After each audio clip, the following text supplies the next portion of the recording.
கூட்டாளின்னு சொன்னா பத்தாது, பிரச்சனைனா போயிட்டு ஹெல்மெட்டோட நின்னா பத்தாது. It's all start with friendship. டாக்குமெண்ட்ரிஸ படிக்கிறவங்க இருக்காங்க, அதெல்லாம் வந்து ஒரு விதமான பேஷன். அதுல செஞ்சா 5 காசு வராது. ஆனா நான் என்ன சொல்றேன்னா, அப்படி செய்யறத அட்லீஸ்ட் அவனுக்கு அதுல ஒரு இன்ட்ரெஸ்ட் இருக்கா, எதனால அவன் அதுல இன்ட்ரெஸ்ட் ஆயிருப்பாங்கிறத கேட்டு தெரிஞ்சுக்குங்க. யாராவது கூட அந்த மாதிரி இருந்தா சப்போர்ட் பண்ணுங்க. இல்ல காசு கொடுக்கறதா இருந்தாலும் கொடுங்க. அவன் ஒரு 5 நிமிஷம் பேசுவான்ல, ஜட்ஜ் பண்ணாம கேளுங்கன்னு சொல்றோம். கெட்டு போயிட மாட்டீங்க, ஏன்னா என்ன ஆயிரப்போகுது. அப்படி ஒரு ரியாக்ஷன் கொடுக்கறனால அவன் இன்னும் நல்லா போயிட்டு படிப்பான்.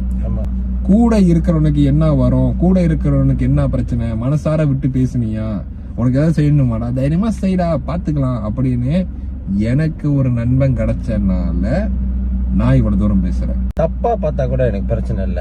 ஓ இவனுங்க இப்படி செய்யறாங்க நம்மளும் செய்வோம் அப்படின்னு செஞ்சா கூட எப்படி செஞ்சாலும் பிரச்சனை இல்ல. லைக் தி திங் இஸ், 2 பேர் செய்யறாங்க ஏதோ, நம்மளும் செய்வோம்னு செய்யறதே வந்துட்டு அதுவும் ஒரு வகையான சக்சஸ் தான்.